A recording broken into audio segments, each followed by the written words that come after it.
Welcome to online Guruji classes. Friends, general science के lecture series पे आज हम लोग ग्रेविटेशन पढ़ेंगे। ग्रेविटेशन पे हम लोग क्या पढ़ने वाले हैं, एक ब्रीफ इंट्रोडक्शन दे देता हूँ आप लोगों को। सबसे पहले हम लोग पढ़ेंगे गाइस कि ग्रेविटेशन क्या होता है। उसके बाद हम लोग न्यूटन लॉ ऑफ ग्रेविटेशन पढ़ेंगे। उसके बाद हम लोग ग्रेविटी पढ़ेंगे और एक्सेलरेशन ड्यू टू ग्रेविटी पढ़ेंगे।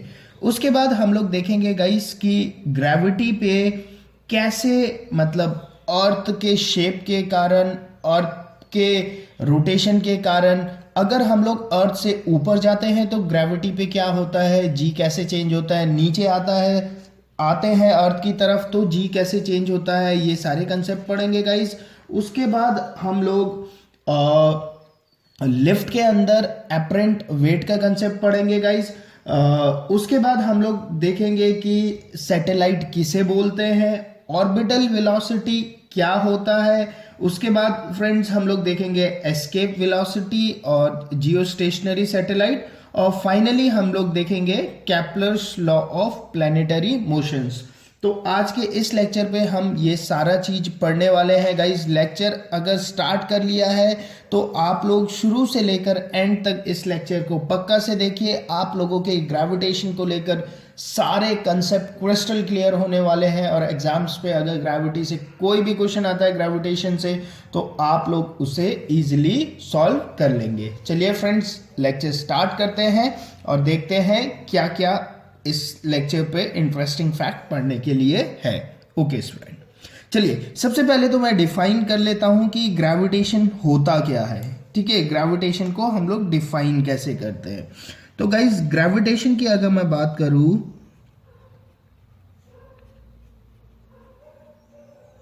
सी ग्रेविटेशन क्या होता है। Gravitation is the weakest attractive force.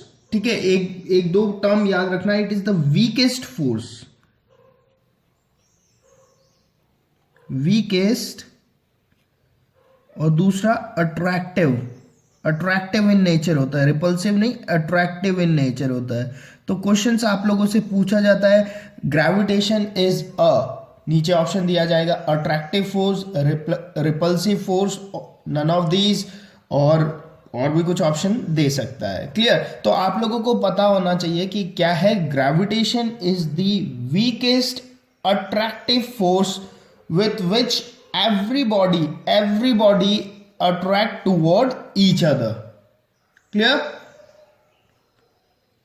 Gravitation की definition clear? Gravitation is the weakest attractive force with which everybody attract toward each other by virtue of its mass के कारण होता है। ठीक है, अभी आप लोग और समझते जाओगे।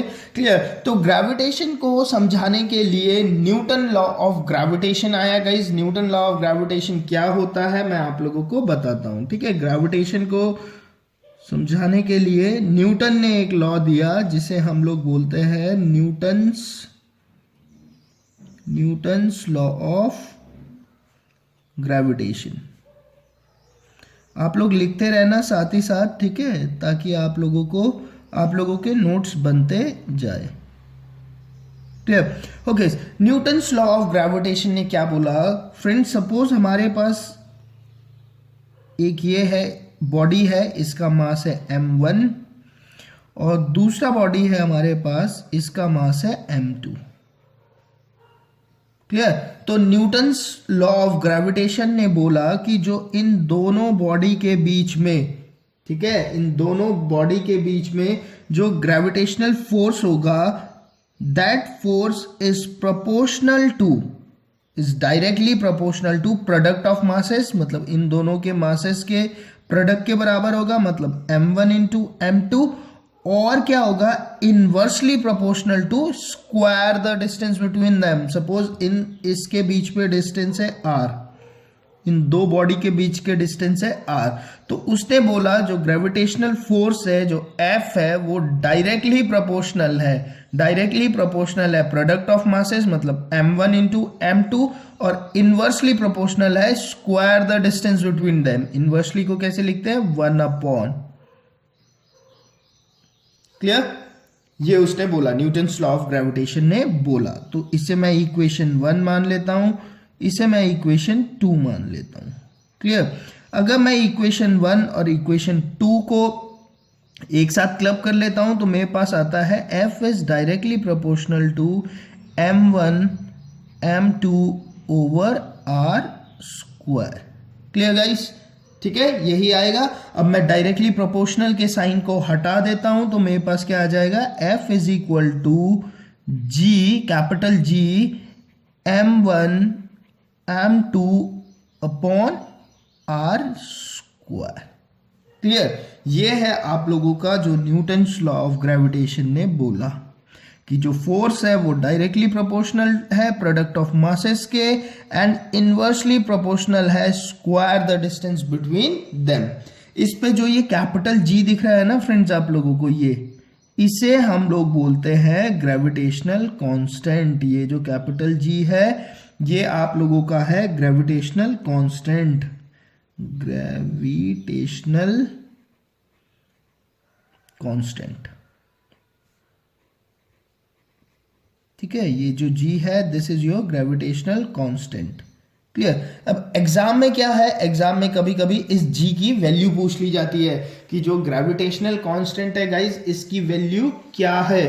तो आप लोगों को पता होना चाहिए जो ग्रेविटेशनल कांस्टेंट है इसकी वैल्यू आप लोगों की जो जी है ये है आप लोगों का 6.67 इंटू 10 की power -11 Newton metre square kg-2। आप लोगों को इसकी वैल्यू पता होनी चाहिए कि जो ग्रेविटेशनल कांस्टेंट है उसकी वैल्यू इतनी है। क्लियर? देखो यूनिट तो लिख लोगे ना, फोर्स की यूनिट क्या है, न्यूटन। डिस्टेंस की यूनिट क्या होती है, मीटर स्क्वायर। मीटर होती है ना, तो आर मीटर पे है, आर स्क्वायर है तो मीटर स्क्वायर। 1 kg 2 kg तो क्या हो गया kg स्क्वायर। तो 6.67 10 टू पावर -11 न्यूटन, ये मीटर स्क्वायर चला गया और kg का नीचे चले गया तो kg-2 लिख दिया। क्लियर? ये है आप लोगों का Newton law of gravitation. Clear? Okay, अब guys Newton's law of gravitation तो क्लियर हो गया। अब ग्रेविटी क्या होती है? क्लियर? हम लोग पढ़ते हैं ना ग्रेविटी, हम लोग बोलते हैं ग्रेविटी 9.8 है। हम लोग बोलते हैं कोई भी चीज को ऊपर फेंकते हैं तो ग्रेविटी के कारण वो चीज नीचे आ जाती है। क्लियर? तो ग्रेविटी क्या है एक्चुअल में? सी, अभी जो हम लोगों ने ये सिस्टम पढ़ा गाइस, हम लोगों ने ये सिस्टम पढ़ा कि एक दो बॉडी के लिए, अगर इन दो बॉडी में से जो m1 m2 है, इन दो बॉडी में से एक बॉडी हमारा अर्थ हो जाए, एक बॉडी क्या हो जाए, हमारा अर्थ हो जाए। ठीक है, m1 m2 में से एक बॉडी अगर हमारा अर्थ हो जाए तो जो ये आप लोगों का ग्रेविटेशन है गाइस, ठीक है, दोनों के बीच में क्या है, ग्रेविटेशन, जो हम लोगों ने न्यूटन लॉ ऑफ ग्रेविटेशन पढ़ा ना, ठीक है, तो यहां पर जो आप लोगों का होगा गाइस, वो आप लोगों का ग्रेविटेशन जो होगा आप लोगों का, उसी को हम लोग ग्रेविटी बोलेंगे। ठीक है, मतलब सी ग्रेविटेशन क्या है, दो बॉडी के बीच पे जो अट्रैक्टिव वीकेस्ट फोर्स है दैट इज योर ग्रेविटी। अगर दो बॉडी में से एक बॉडी आप लोगों का अर्थ है तो जो अट्रैक्टिव फोर्स है उसे हम लोग ग्रेविटी बोलने लग जाते हैं। समझ में आ गया? इसकी और क्लैरिटी मैं आप लोगों को बताता हूं, देखो क्या है, इतना क्लियर है अभी तक जो पढ़ा है। सी, अगर मान लेते हैं ये हमारा एक अर्थ है, दिस इज अवर अर्थ,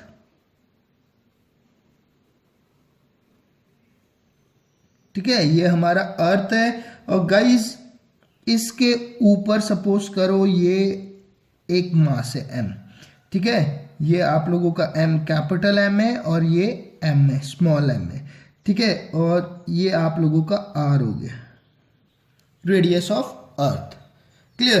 अब according to Newton's law of gravitation आपको पता है जो f है गाइस, वो क्या होता है आप लोगों का, f जो होता है आप लोगों का होता है g m1 m2 upon r square. ये होता है, आप लोगों को पता है, ठीक है। अगर सी ये मास एक अर्थ के ऊपर है तो गाइज इस मास से एक नीचे की तरफ फोर्स लग रहा होगा according to Newton's law of motion mg, एक नीचे की तरफ फोर्स लग रहा होगा गाइज। तो जो ये f है ये कितने के बराबर होगा, ये f होगा आप लोगों के mg के बराबर। क्लियर, g आप लोगों का कांस्टेंट है ये m1 m2, तो यहां पर दो मास है, एक तो m हो गया, दूसरा क्या हो गया, मास ऑफ अर्थ हो गया, अपॉन r स्क्वायर। r तो डिस्टेंस बिटवीन देम, डिस्टेंस तो r ही है इन दोनों के बीच में। सी हम लोग क्या करते हैं, उसे सेंटर ऑफ ग्रेविटी से डिस्टेंस लेते हैं, ठीक है। क्लियर, तो m से m कैंसिल आउट हो गया, तो आप लोगों का g आ गया, गाइज आप लोगों का जो ग्रेविटी है वो आ गया आप लोगों का gm अपॉन r स्क्वायर, ठीक है। ये क्या आ गई आप लोगों की वैल्यू ऑफ ग्रेविटी आ गई।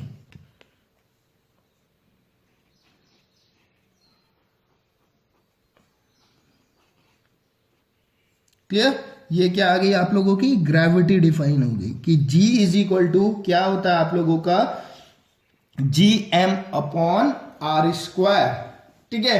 अब यहां से गाइज एक बहुत ही इंटरेस्टिंग फैक्ट निकलता है और आप लोगों के एग्जाम्स पे इस क्वेश्चंस को बार बार सी हम लोगों को अब डिराइव तो करना नहीं है, ठीक है। कोई हम लोगों से पूछेगा तो नहीं कि डेरिवेशन डिराइव करके देखो, हम लोगों ने बस कंसेप्ट को समझना है, ठीक है। एग्जाम पे कंसेप्ट से ही रिलेटेड आप लोगों के क्वेश्चंस आएंगे, तो हम लोग डेरिवेशन डिराइव नहीं करेंगे गाइज। मैं बस आप लोगों को छोटे छोटे डेरिवेशन ही बताऊंगा जो कि एग्जाम्स पॉइंट ऑफ व्यू से इंपॉर्टेंट है, जो कि कॉन्सेप्ट को लर्न करने के लिए आप लोगों के इंपॉर्टेंट है।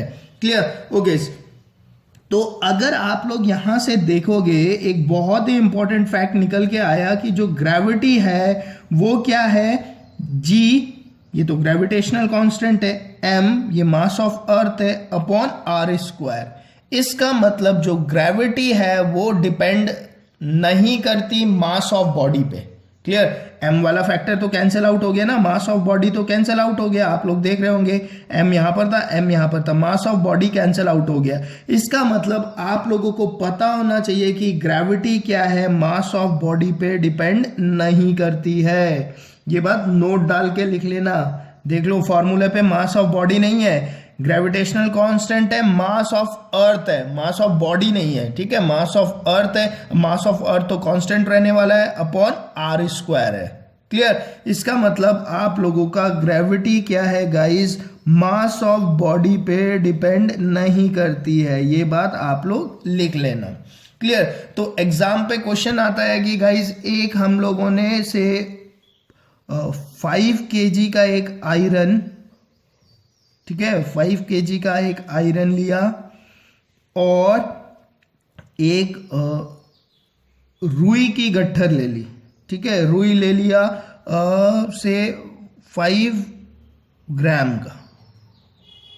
क्लियर, या कुछ भी ले लिया, एक 5 kg का आयरन है, एक 5 ग्राम का आयरन मान लो, इन दोनों को हम लोगों ने ड्रॉप किया, ठीक है, एक पर्टिकुलर हाइट से कुतुब मीनार के ऊपर से इन दोनों को हम लोगों ने ड्रॉप किया, ठीक है। इन दोनों में से पहले जमीन पे कौन पहुंचेगा। क्लियर, ये आप लोगों के साथ क्वेश्चंस पूछे जाते हैं। Clear guys, see but question वो पूछेगा तो वहां पर वो एक बात आप लोगों से क्वेश्चन में पूछेगा कि जो ये फील्ड है ना गाइस, ये क्या है, एक वैक्यूम फील्ड है। क्लियर, ये क्या है, वैक्यूम है, मतलब इस पे ईयर नहीं है, ठीक है। ये एक कंटेनर है, इस पे क्या है आप लोगों का ईयर नहीं है। अगर ईयर नहीं है गाइस तो ये दोनों बॉडी सेम टाइम पे ग्राउंड को हिट करेंगे। क्लियर, कंडीशन है अगर ईयर नहीं है तो। अगर ईयर होता है तो गाइस रेजिस्टेंस आने लग जाता है, फिर वहां पर ये ट्रू नहीं है, ठीक है। तो अगर आप लोगों का वैक्यूम वाला फील्ड है गाइस तो आप लोगों का साइज, शेप, वेट किसी चीज पे वो डिपेंड नहीं करता है, मास पे वो डिपेंड ही नहीं करता है। अगर आप लोग सेम हाइट से ड्रॉप कर रहे हो तो दोनों ऑब्जेक्ट बेस पे सेम टाइम पे पहुंचेंगे। कंडीशन यही है कि जो फील्ड है वहां पर क्या है, वैक्यूम वाला फील्ड होना चाहिए। ठीक है, क्लियर। ये आप लोगों के एग्जाम पे क्वेश्चन पूछा जाता है। अगर वैक्यूम नहीं होता है, ईयर होगा, तो गाइज वहां पर ईयर की विस्कोसिटी, बॉयंसी, बहुत सारे फैक्टर्स आ जाते हैं, तो इसलिए वो क्वेश्चन नहीं पूछते हैं। ठीक है, तो क्वेश्चन यही पूछा जाता है कि वैक्यूम पे क्या होगा। तो वैक्यूम में सी मास पे तो डिपेंड ही नहीं कर रहा ना, इस बॉडी पे तो वो डिपेंड ही नहीं करता। अब बॉडी पे मास हो, शेप हो, साइज हो, उससे हमें कोई मतलब ही नहीं है बॉडी से। ठीक है, ये किस फैक्टर पे डिपेंड कर रहा है, जी ग्रेविटेशनल कांस्टेंट है, एम मास ऑफ अर्थ है, कांस्टेंट है, आर क्या है, रेडियस ऑफ अर्थ, वो भी क्या है आप लोगों का कांस्टेंट है। क्लियर, समझ में आ गया। अब गाइज आप लोगों का, हम लोगों ने इतना पढ़ लिया, अब हम लोगों ने देखना है कि ये जी पे जो वेरिएशन आता है, अब हम लोग आर को चेंज करेंगे तो वेरिएशन आएगा, हम लोग एम को चेंज कर देंगे भी तो वेरिएशन आएगा। तो कैसे इस जी पे वेरिएशन आता है, ठीक है। अब हम लोगों ने नेक्स्ट पढ़ना है कि variation in acceleration due to gravity. जो जी है, this is your acceleration due to gravity, तो हम लोगों ने यही पढ़ना है, variation in acceleration due to gravity, variation in acceleration due to gravity.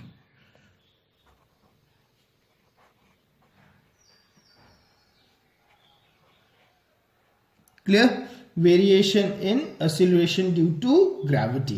Clear, ठीक है। आप लोगों को अभी तक ग्रेविटेशन की डेफिनेशन क्लियर हो गई। ग्रेविटी क्या होती है मैंने बता दिया कि दोनों मास में से एक मास अर्थ है, तो वहां पर हम ग्रेविटेशन नहीं, हम लोग ग्रेविटी बोलेंगे। और ये जो जी है आप लोगों का एक्सीलरेशन ड्यू टू ग्रेविटी है गाइज।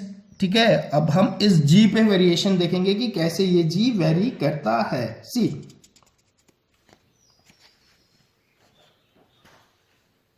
ओके, सी आप लोगों को पता है कि जो एक्सीलरेशन ड्यू टू ग्रेविटी है, जो जी है, वो क्या आप लोगों का G M over R square है। क्लियर, तो एक्सीलरेशन जो ड्यू टू ग्रेविटी है, मतलब अगर ये अर्थ है,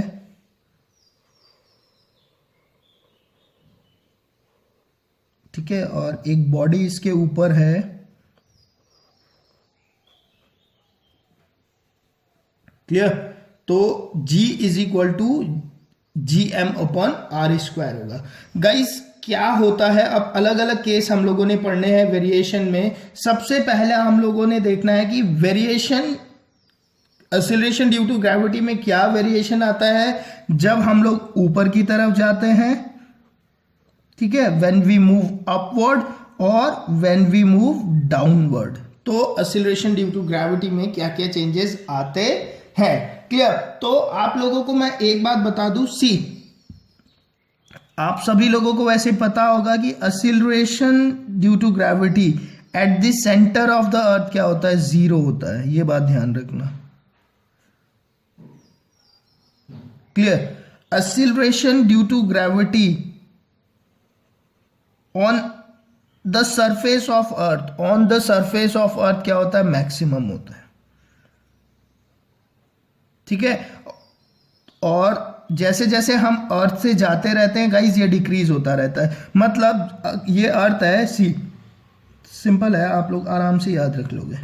ये अर्थ है, यहां पर जो जी है guys, acceleration due to gravity है, वो मैक्सिमम है on the surface of earth. जैसे जैसे हम लोग नीचे की तरफ जाते हैं तो हमें पता है कि सेंटर पे जाके जीरो हो जाता है, पता है ना आप लोगों को। सेंटर ऑफ अर्थ पे एक्सीलरेशन ड्यू टू ग्रेविटी कितना होता है, जीरो होता है। ये क्वेश्चन तो बार बार पूछा जाता है, नॉर्मल बात है। ठीक है, तो जैसे जैसे हम लोग नीचे जाते हैं तो ये क्या करता जाता है गाइज, डिक्रीज होता जाता है।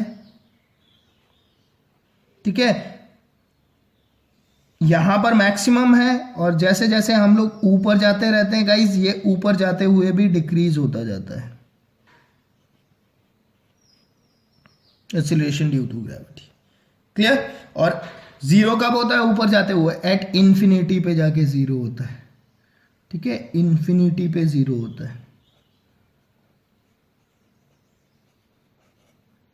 Clear, acceleration due to gravity is maximum at the surface of earth, it keep on decreasing as we go inside the earth, it keep on decreasing as we move away from the earth. अर्थ से ऊपर जा रहे हैं तब भी ये क्या होगा, डिक्रीज होता जाएगा, अर्थ की तरफ जा रहे हैं तब भी ये डिक्रीज होता जाएगा। मैक्सिमम कहां पर होता है, सरफेस पे होता है, और सेंटर पे ये जीरो होता है, और टॉप पे जाओ तो इंफिनिटी पे जाके ये जीरो होता है। क्लियर? सी मैं इसके लिए एक ग्राफ बना के आप लोगों को समझाने की कोशिश करता हूं। सी बहुत ही सिंपल ग्राफ है, ये देखो,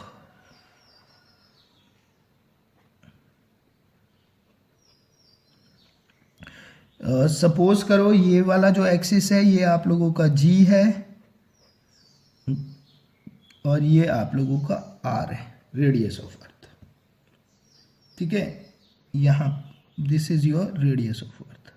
ठीक है, जीरो से स्टार्ट हुआ और रेडियस ऑफ अर्थ तक आया। सी आपको पता है कि जो रेडियस ऑफ अर्थ है, मतलब ऑन दी सरफेस ऑफ अर्थ, ये क्या है, मैक्सिमम है। इसकी वैल्यू कितनी है, जी है यहां पर। ठीक है,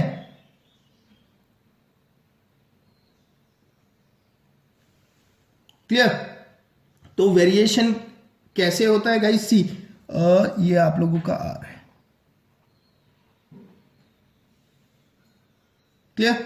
अगर ये मेरा सी सेंटर ऑफ अर्थ है,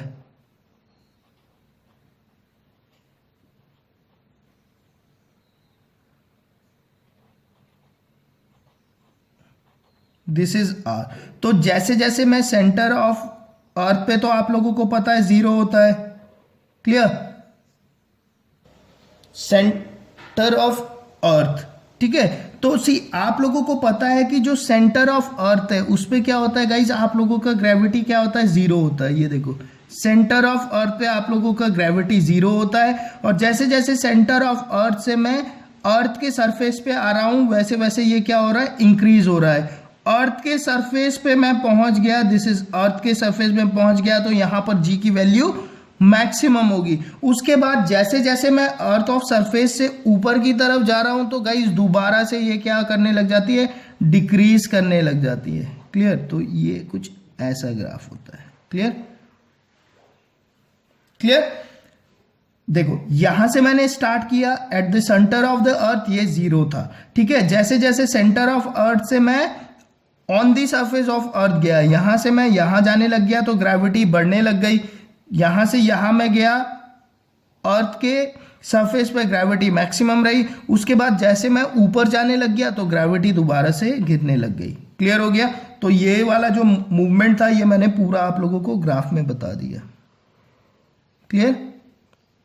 यहां जीरो था, यहां तक अप हुआ, ऑन द सरफेस पे मैक्सिमम था, फिर मैं अप जाने लग गया, तो फिर ये गिरने लग गया और इंफिनिटी पे जाके जीरो हो जाएगा। क्लियर? ठीक है, समझ में आ गया होगा होपफुली। ठीक है, कुछ भी नहीं है।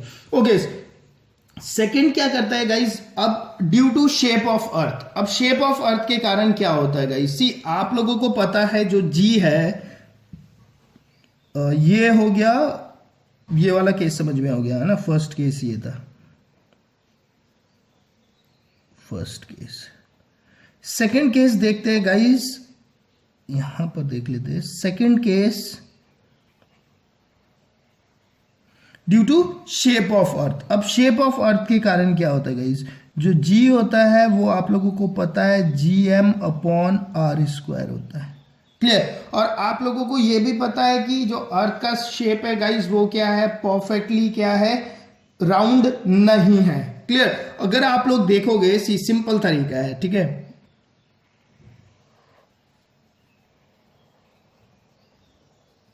ये अर्थ है, ये क्या आप लोगों का इक्वेटर, पता होगा इक्वेटर। ये क्या आप लोगों का पोल। ठीक है, तो अगर आप लोग आर को देखो, तो इक्वेटर पे क्या है, आर ज्यादा है, रेडियस ज्यादा है, और पोल पे देखोगे तो रेडियस कम है। तो इसीलिए गाइज इक्वेटर, अब देखो आर ज्यादा है तो जी कम होगा, आर कम है तो जी ज्यादा होगा, क्योंकि इनवर्सली प्रोपोर्शनल है। ठीक है, तो इक्वेटर पे आर ज्यादा है तो इक्वेटर में जी क्या होता है, आप लोगों का कम होता है, और पोल पे आर छोटा है तो आप लोगों का जी क्या होता है, ज्यादा होता है। इसका मतलब जैसे जैसे हम लोग इक्वेटर से पोल की तरफ मूव करते हैं, ग्रेविटी क्या है आप लोगों की, बढ़ती जाती है। क्लियर?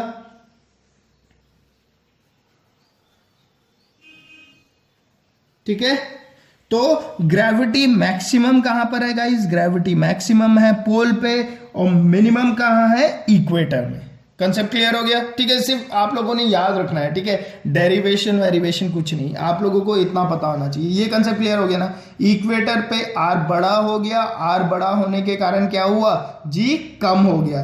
पोल पे क्या हुआ, जो आर है वो छोटा हो गया, अगर छोटा है तो जी क्या हो गया, ज्यादा हो गया। मतलब पोल पे ग्रेविटी ज्यादा है, इक्वेटर में ग्रेविटी कम है। तो जैसे जैसे हम लोग इक्वेटर से पोल की तरफ जा रहे हैं, मतलब कम ग्रेविटी से ज्यादा ग्रेविटी की तरफ जा रहे हैं, क्योंकि पोल पे ज्यादा है, इक्वेटर में कम है। क्लियर? ठीक है, थर्ड केस देखो, ड्यू टू रोटेशन ऑफ अर्थ।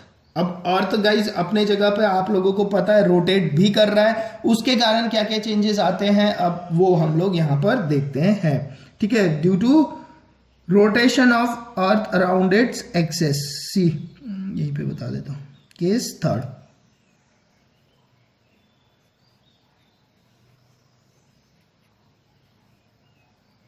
सी आप लोगों को पता है ये क्या है आप लोगों का, ये आप लोगों का अर्थ है। क्लियर? ये आप लोगों का क्या है, अर्थ है। ये बना लो, ये एक्सेस मान लेता हूं अर्थ का। गाइज ये आप लोगों का ईस्ट है, ये आप लोगों का वेस्ट है, ये आप लोगों का नॉर्थ और ये साउथ है। आप लोगों को पता है कि अर्थ कैसे घूम रहा है अपने एक्सिस पे, वेस्ट टू ईस्ट। ठीक है, वेस्ट से ईस्ट की तरफ, मतलब ऐसे घूम रहा है, वेस्ट टू ईस्ट की तरफ। Clear?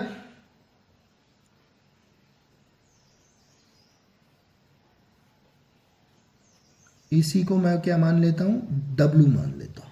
Clear? Waste to east की तरफ अर्थ रोटेट कर रहा है। अब गाइस देखो, सी जब अर्थ वेस्ट टू ईस्ट की तरफ मूव कर रहा है तो जो ग्रेविटी है गाइस, अर्थ के रोटेशन के कारण भी ग्रेविटी पे चेंजेस आती है। अब वो फॉर्मूला आप लोगों को डिराइव करना पड़ता है गाइस, मैं आप लोगों को ऐसे ही बता देता हूं क्या होता है। सपोज करो मुझे इस पॉइंट पे निकालना है ग्रेविटी, ठीक है, इस पॉइंट पे, तो इस पॉइंट पे जो वैल्यू आती है गाइस वो आप लोग याद रख लेना।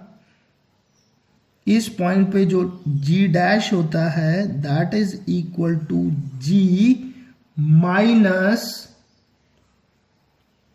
Omega square r cos square theta. ठीक है, ये होता है, क्योंकि इस पे अब बहुत सारे कंसेप्ट आते हैं।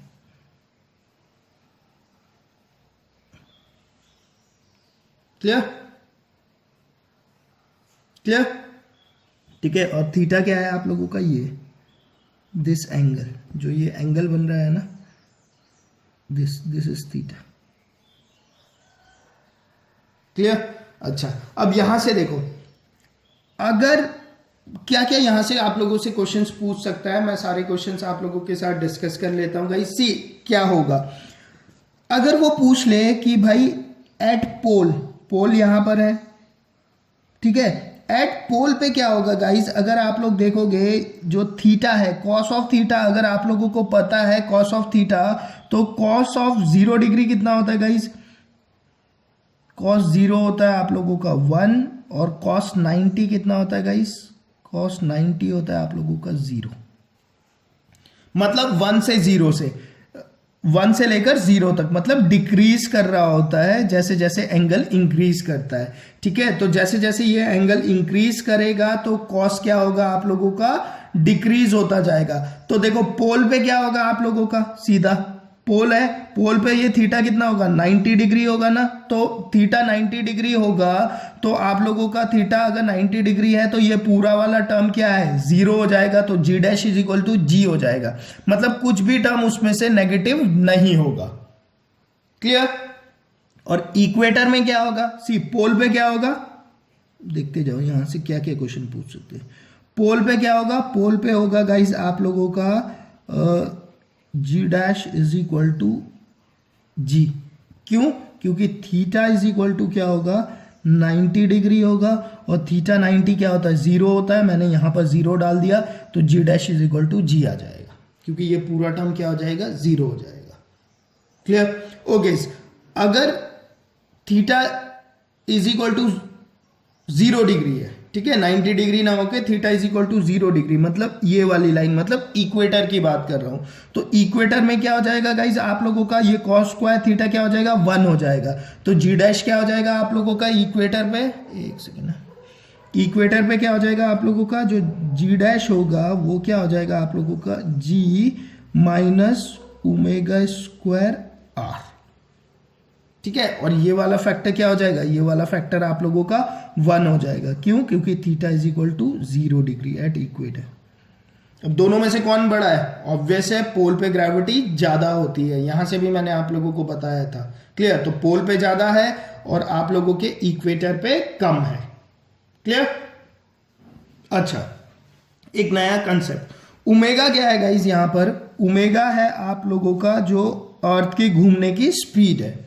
अगर मैं अर्थ के घूमने की स्पीड को बढ़ा दूंगा, मतलब अर्थ जिस स्पीड से रोटेट कर रहा है गाइस जो एक्सिस पे, अगर हम उसे बढ़ा देंगे तो क्या होगा, सी अगर ये W बढ़ेगा तो ये तो नेगेट कर रहा है ना, माइनस हो रहा है ना। जैसे जैसे ये W बढ़ेगा जी डैश क्या होने लगेगा, कम होने लगेगा। सीधी सी बात है, क्यों? क्योंकि वो तो माइनस वाला टर्म बढ़ रहा है ना। सपोज करो ऐसा है 10 माइनस एक्स है आप लोगों के पास कुछ m, जैसे जैसे ये x बढ़ता जाएगा आप लोगों का m क्या है वो गिरता जाएगा। क्यों? क्योंकि ये नेगेटिव टर्म है, ये इसे कम कर रहा है। ठीक है, तो जैसे जैसे एंगुलर स्पीड अर्थ की बढ़ती जाएगी गाइस, जो जी डैश है मतलब ग्रेविटी है वो क्या होती जाएगी, कम होती जाएगी। क्लियर? ओके, अगर हम लोग W को 0 कर देते हैं, मतलब अर्थ जो अपने एक्सिस पे रोटेट कर रहा है गाइस वो रोटेट होना ही बंद हो जाए अर्थ अपने एक्सिस पे, तो क्या होगा, अगर आप लोगों का जी ओमेगा इज इक्वल टू आप लोगों का 0 हो जाएगा, मतलब अर्थ रोटेट नहीं करेगा, तो जी डैश इज इक्वल टू जी हो जाएगा। मतलब हर पॉइंट पे ग्रेविटी क्या हो जाएगी आप लोगों की, सेम हो जाएगी। इतनी बात क्लियर हो गई?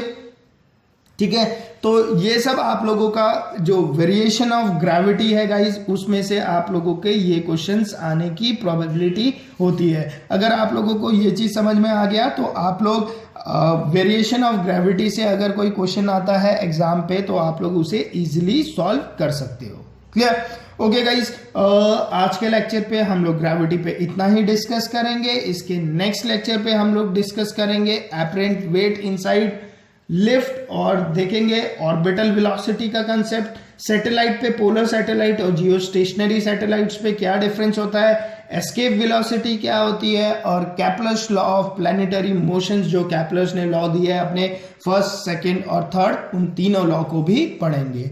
होपफुली गाइज आज का ये लेक्चर आप लोगों को पसंद आया होगा। अगर फ्रेंड्स लेक्चर पसंद आया है तो प्लीज लेक्चर को लाइक कर देना। चैनल अभी तक आप लोगों ने सब्सक्राइब नहीं किया है तो चैनल को सब्सक्राइब कर लेना, और हो सके तो वीडियो के लिंक्स अपने फ्रेंड लोगों के साथ शेयर कर देना ताकि वो लोग भी आप लोगों के साथ हमारे चैनल को ज्वाइन कर सके और ऑनलाइन गुरुजी का जो परिवार है वो बड़ा और बड़ा हो सके। क्लियर? Thank you.